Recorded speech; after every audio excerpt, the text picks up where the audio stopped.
Good morning friends. Today we are going to see about the 5S in industrial engineering. So இன்றைக்கி நம்ம 5S அப்படிங்கிறத பற்றி பார்க்க போகிறோம். ஸோ 5S அப்படிங்கிறது என்ன அப்படின்னா இது ஒரு ஹவுஸ் கீப்பிங் டெக்னாலஜி. ஸோ இதில் நம்ம என்னென்னத்தை பார்க்க போகிறோம் அப்படின்னா what is mean by 5S and it's necessary and potential benefits of 5S இதுதான் நம்ம பார்க்க போகிறோம். ஸோ 5S பார்க்குறதுக்கு முன்னாடி 2 kinds ஆஃப் பீப்புள்ஸ் இருக்காங்க. ஸோ அவங்க யார் யார் அப்படின்றத பார்ப்போம். ஸோ இப்போ இந்த கிளாஸில் பாதி வாட்டரானது ஃபில் ஆகிருக்கு. ஸோ இதை ஒரு செட் ஆஃப் பீப்புள்ஸ் பார்த்தோன்னே என்ன சொல்லுவாங்க அப்படின்னா பாதி தண்ணி இல்லை அப்படின்னு சொல்லுவாங்க. அதாவது செமி அன்ஃபில்ஃபில்டு வாட்டர் அப்படின்னு சொல்லுவாங்க. இன்னொரு கைண்ட் ஆஃப் பீப்புள், இன்னொரு செட் ஆஃப் பீப்புள் என்ன சொல்லுவாங்க அப்படின்னா half filled water அப்படின்னு சொல்லுவாங்க. ஸோ இவங்க ஆப்டிமிஸ்டிக் பர்சன் அப்படின்னு சொல்லுவாங்க. இதே ஃபில் இல்லை, அதாவது குறை சொல்கிறாங்க இல்லையா, ஸோ அவங்க பெசிமிஸ்டிக் பர்சன் அப்படின்னு சொல்லுவாங்க. ஸோ இது 2 கைண்ட் ஆஃப் பீப்புளில் யார் குட் யார் பேட் அப்படின்னு நம்மள்கிட்ட எக்ஸாக்டாக சொல்ல முடியாது. ஏன்னா 2 பேருமே கரெக்டான பர்சன் தான். எனி டைமும் பாசிட்டிவாக பார்க்குற பர்சனும் எனி டைமும் நெகட்டிவ் பார்க்குற பர்சன்னாலையும் எந்த விதமான இதுவுமே கிடையாது. எப்பயுமே பாசிட்டிவாக பார்க்க வேண்டிய இடத்துல பாசிட்டிவாக பார்க்கணும், நெகட்டிவாக பார்க்க வேண்டிய இடத்துல நெகட்டிவாக பார்க்கணும். ஸோ இதுதான் ரொம்ப இம்பார்ட்டண்டான ஒரு இது. ஸோ அதுக்கடுத்தது பார்த்தோம் அப்படின்னா எப்பயுமே ஒரு விஷயத்தில் ஒரு அனாலிட்டிக்கல் திங்கிங்கோ இதை பற்றியாவது யோசிக்கும் பொழுது அவுட் ஆஃப் பாக்ஸ் திங்கிங் ரொம்ப இம்பார்ட்டண்டானது. எப்பயுமே ஒரு ஸ்ட்ரக்சர்டான ஒரு சர்க்குலர் ஆர்பிட்டுக்குள்ளேயே நம்ம திங்க் பண்ணக்கூடாது. அவுட் ஆஃப் பாக்ஸ்லேயும் நம்ம திங்க் பண்ணுறதுனால நிறைய சொல்யூஷன் நிறைய எஃபெக்டிவான சொல்யூஷன்ஸும் நம்ம ஈஸியாக எடுக்க முடியும். ஸோ அதுக்கு அடுத்தது பார்த்தோம் அப்படின்னா டீம் ஒர்க். ஸோ இந்த டீம் ஒர்க் ரொம்ப இம்பார்ட்டண்ட். இண்டஸ்ட்ரியல் ப்ராப்ளம் சால்விங்காக இருக்கட்டும், இண்டஸ்ட்ரியில் எந்த ஒரு விஷயத்தை இம்ப்ளிமெண்ட் பண்ணுறதா இருக்கட்டும், இந்த டீம் ஒர்க் அப்படிங்கிறது ரொம்ப இம்பார்ட்டண்ட். ஸோ இந்த டீம் ஒர்க் இருந்துச்சுன்னா மட்டும்தான் ஒர்க்கை எஃபெக்டிவாக குயிக்காக முடிக்க முடியும். அதே போல் ப்ரொடக்டிவாக கொண்டு போக முடியும். ஸோ அதே போல் சஸ்டனன்ஸ் கரெக்டாக இருக்கும். ஸோ இதுதான் டீம் ஒர்க்கோட ரொம்ப இம்பார்ட்டண்டான நீடு. ஸோ அதுக்கடுத்தது நம்ம பார்க்க போகிறது what is mean by 5S. So 5S அப்படிங்கிறது ஒன்றும் இல்லை. ஸோ இப்போ ஒரு ஒர்க் பிளேஸ் இருக்குது. ஸோ அந்த ஒர்க் பிளேஸில் ஆர்கனைஸ்டு வேயில் ஒர்க்கு நடக்கிறதுக்கும் அதை மேனேஜ் பண்ணி ஃபர்தராக கொண்டு போகிறதுக்கும் 5S house keeping technology use ஆகுது. அது எப்படி அதை ஆர்கனைஸ்டு அண்ட் மேனேஜிங் வேயில் அது கொண்டு போகுது அப்படின்னா எலிமினேட் த வேஸ்டிங். அந்த வேஸ்ட்டை எலிமினேட் பண்ணி எஃபிஷியன்சி, அதாவது OEE அப்படின்னு சொல்லுவாங்க, ஓவரால் எக்யூப்மெண்ட் எஃபெக்டிவ்னஸ், அதை இன்க்ரீஸ் பண்ணுது. வேஸ்ட்டை எலிமினேட் பண்ணி எஃபெக்டிவ்னஸ் இன்க்ரீஸ் பண்ணுறது. ஸோ அதே போல் நான் வேல்யூ ஆடட் ஆக்டிவிட்டீஸ் நிறைய இருக்கும் ப்ராசஸில். ஸோ அதை எலிமினேட் பண்ணி அந்த ஃப்ளோவை இம்ப்ரூவ் பண்ணுறது. ஸோ இதுதான் இதனுடைய மெயினான பாயிண்ட்டு. ஸோ அதுக்கடுத்தது இது 1980s இந்த டெக்னிக்கை டொயோட்டோ ப்ரொடக்ஷன் சிஸ்டம் இம்ப்ளிமெண்ட் பண்ணாங்க. ஸோ இதை சர்வீஸ் இண்டஸ்ட்ரி அதுக்கப்புறமா கொண்டு வர ஆரம்பித்தாங்க. சர்வீஸ் இண்டஸ்ட்ரி அப்படின்னு வரும்போது இந்த ஷாப் ஃப்ளோர் க்ளீனிங் அந்த மாதிரியான இண்டஸ்ட்ரீஸ்லாம் டேக் ஓவர் பண்ணது 1990s. ஸோ இந்த மேக்ஸிமம் மோஸ்ட் ஆஃப் த டெக்னிக்ஸை ஜாப்பனீஸ் கம்பெனிஸ் தான் மோஸ்ட் ஆஃப் இந்த மாதிரியான டெக்னிக்ஸை இன்வென்ட் பண்ணுறது, அதை இம்ப்ளிமெண்ட் பண்ணி அதை ப்ராக்டிக்கல் லைஃப்பில், ரெகுலர் ப்ராக்டிக்கல் லைஃப்பில் கொண்டு வரது. ஸோ 5S எக்ஸ்பேன்ஷன் என்ன அப்படின்னா இது ஜாப்பனீஸில் ப்ரொனவுன்ஸ் பண்ணும்போது சைரி, சைட்டான், சைசோ, சைகிட்சு அண்ட் ஷிட்சுகி. இதே இங்கிலீஷில் இதை ப்ரொனவுன்ஸ் பண்ணுறது எப்படி அப்படின்னா short, set in order, shine, standardise, sustain. So இது இங்கிலீஷில் இது பண்ணுவாங்க. ஸோ இதனுடைய நெசசரி என்ன அப்படின்னா to get the benefits in SQPDC. So SQPDC அப்படிங்கிறது என்ன அப்படின்னா safety, quality, productivity, delivery and cost. So இதில் நம்ம பெனிஃபிட்ஸை கெயின் பண்ணுறதுக்காக நம்ம 5S ஹவுஸ் கீப்பிங் டெக்னாலஜி நம்ம யூஸ் பண்ணுறோம் ரெகுலர் லைஃப்பில். ஸோ ஃபஸ்ட்டு S1 இது வந்து சார்ட்டிங் அப்படின்னு வந்து சொல்லுவாங்க. ஸோ சார்ட்டிங் அப்படிங்கிறது என்ன அப்படின்னா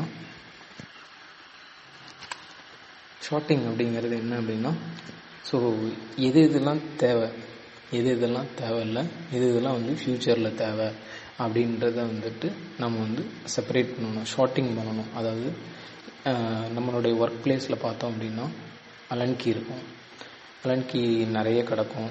ஸோ அதே போல் வந்துட்டு broken bolt, broken allen keys, broken fixer pieces இந்த மாதிரி நிறைய இருக்கும். ஸோ இந்த மாதிரியான மெட்டீரியல்ஸ், அதுவும் இல்லாமல் எக்யூப்மெண்ட்டோட மெட்டீரியல்ஸ் இருக்கும். அதாவது சிஎன்சி மிஷினாக இருக்கட்டும், இல்லை மற்ற அசம்பிளி மிஷின்ஸ், ஸ்டேஷன்ஸோட ஸ்பேர் பார்ட்ஸாக கூட இருக்கலாம். ஸோ அதெல்லாம் வந்து கிடக்கும். இதில் எது இதெல்லாம் தேவை, எது எது தேவையில்லை, எது எது ஃப்யூச்சரில் தேவைப்படும் அப்படின்னு சொல்லிட்டு 3 கேட்டகரியாக வந்து ஷார்ட் பண்ணுறது. ஸோ இதான் வந்து ஷார்ட்டிங்கில் நடக்கக்கூடிய ப்ராசஸ். ஸோ அதுக்கடுத்தது பார்த்தோம் அப்படின்னா செட்டிங். ஸோ இந்த இதில் செட்டிங், இப்போ நம்ம வந்து எது எது தேவை, எது எது தேவையில்லை, எது எது ஃப்யூச்சரில் தேவைப்படும் அப்படின்னு சொல்லிட்டு நம்ம பிரிச்சுட்டோம். ஸோ இப்போ இதை வந்து செட் பண்ணி வைக்கணும். ஸோ இதுக்கு வந்து நம்ம லேபிளிங் கொடுக்கணும், நம்பர்ஸ் கொடுக்கணும், இப்போ ஜோன், கரெக்டான ஜோன் கொடுக்கணும், கலர் கோடிங் கொடுக்கணும், டேக் ஐடென்டிஃபிகேஷன் கொடுக்கணும்.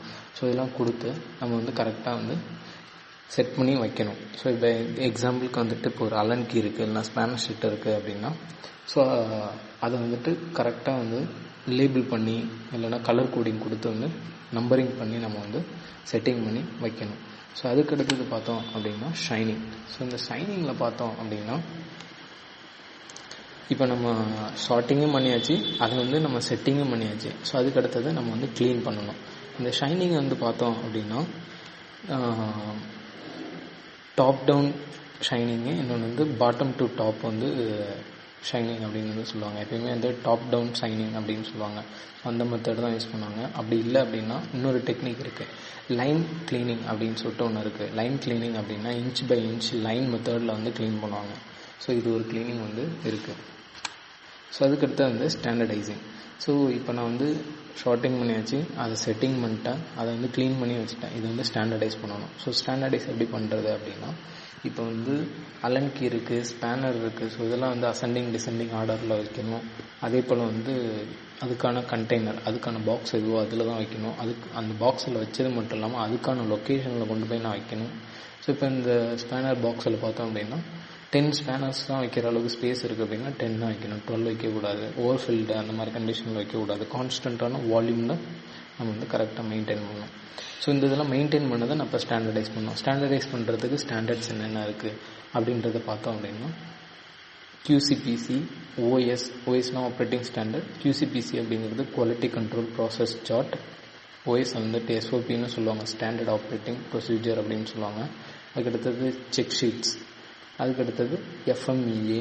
ஸோ இதில் எல்லாத்துலேயுமே வந்து நம்ம வந்து ஸ்டாண்டர்டைஸ் பண்ணி ரிப்போர்ட்டை வந்து அப்டேட் பண்ணி, ஸோ அதுக்கப்புறமா அதில் ரிவிஷன் நம்பர் சேஞ்ச் பண்ணி எல்லாத்தையும் வந்து கரெக்டாக மெயின்டைன் பண்ணணும்.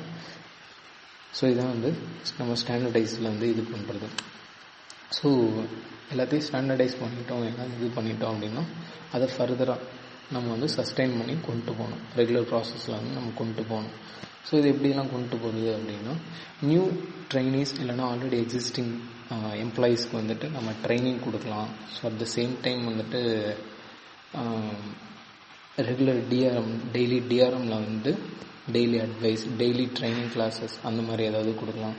ஸோ இல்லைனா வந்து நோட்டிஃபிகேஷன்ஸ், ப்ரியர் நோட்டிஃபிகேஷன்ஸ் வந்து நம்ம கொடுக்கலாம்.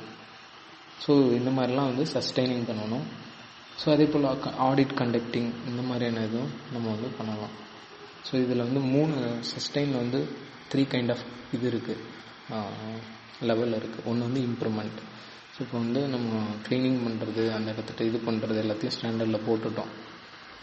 இதை வந்து இம்ப்ரூவ்மெண்ட்டில் வச்சிடலாம். ஸோ அந்த இம்ப்ரூவ்மெண்ட்டில் வந்து அதை கரெக்டாக நம்ம மெயின்டைன் பண்ணணும். அது முன்னாடி இருந்த ஸ்டேட்டுக்கு வந்து திரும்ப ஃபாலோ ஆகிடும். ஸோ அந்த மாதிரி விழாமல் இருக்கிறதுக்கு நம்ம வந்து கரெக்டாக ஸ்டாண்டர்டில் ஒரு இன்டர்லாக் மாதிரி வந்து அரேஞ்ச் பண்ணி வைக்கணும். ஸோ அதுக்கு அடுத்தது ஃபர்தர் இம்ப்ரூவ்மெண்ட் பண்ணதுலேருந்து இன்னும் இம்ப்ரூவ்மெண்ட் பண்ணணும். ஸோ இதுதான் வந்துட்டு 3rd level. So potential benefits of 5S. இதில் உள்ள பெனிஃபிட்ஸ் தான் என்னென்ன அப்படின்னா, it reduce the searching time. இப்போ ஒன்றும் இல்லை, இப்போ வந்து ஸ்பேனரோ இல்லை வந்துட்டு அலன்கியோ வந்துட்டு நம்ம வேறு ஒரு பிளேஸில் வச்சிருந்தோம் அப்படின்னா நம்ம தேடுறதுக்கு ஆகிற டைம் வந்துட்டு ஒன்று மிச்சமாகும். ஸோ அதுக்கடுத்தது வந்து நம்ம க்ளீன் பண்ணுறோம், ஸ்டாண்டர்டாக வச்சுக்கிறோம், அன்வான்ட் மெட்டீரியலை வந்து வச்சு பிரேக் ஆகாமல் மிஷினை வந்து நம்ம சேஃபாக வச்சுக்கிறோம் அப்படின்னா மிஷினோட லைஃப் டைம் வந்து இன்க்ரீஸ் ஆகும். ஸோ இப்போ ஃபிக்சர்ஸ்லாம் பார்த்தோம் அப்படின்னா ஸ்மால் ஸ்கேல் இண்டஸ்ட்ரி போகும்போது ஃபிக்சர்ஸு, பார்ட்ஸ், அன்னெசரி ஐட்டம்ஸ்லாம் வச்சுருப்பாங்க. ஸோ இந்த இதிலலாம் வந்துட்டு கால் தடுமாறிவிட்டு ஆக்சிடென்ட் ஆகிறதுன்னு பாசிபிலிட்டி இருக்குது. ஸோ இது வந்து ஆக்சிடென்ட்ஸ்லாம் வந்து அவாய்ட் பண்ணுது. ஸோ அதே போல் வந்துட்டு நம்ம ஒர்க் பிளேஸில் வந்து அன்னெசரி மெட்டீரியல்ஸ்னால ஏற்படக்கூடிய டேமேஜஸ் இதெல்லாம் வந்துட்டு அவாய்ட் பண்ணுறதுனால குவாலிட்டி ரிஜெக்ஷன்ஸ் வந்து கம்மியாகுது. அதே போல் அப்நார்மாலிட்டிஸ், சேஃப்டியாக இருக்கட்டும், குவாலிட்டியாக இருக்கட்டும், ப்ரொடக்டிவிட்டி அப்நார்மாலிட்டிஸ்லாம் வந்து இது ஈஸியாக ஐடென்டிஃபை பண்ணுறதுக்கு யூஸ் ஆகுது. அதே போல் இது வந்து வேஸ்ட்டெல்லாம் வந்துட்டு ரெடியூஸ் பண்ணுறதுக்கு யூஸ் பண்ணுறாங்க. என்னென்ன மாதிரியான வேஸ்ட் அப்படிங்கிறத நம்ம வந்து ஃப்யூச்சரில் பார்ப்போம். வேஸ்ட்டோட இதை வந்து டின் வுட் அப்படின்ற ஒரு இதில் வந்து பார்ப்போம். ஸோ அதுக்கடுத்து பார்த்தோம் அப்படின்னா ப்ரொடக்டிவிட்டி வந்து இது இன்க்ரீஸ் பண்ணுது. அதே போல் சேஃப்டியை வந்துட்டு இது வந்து இம்ப்ரூவ் பண்ணுது. தேங்க்யூ.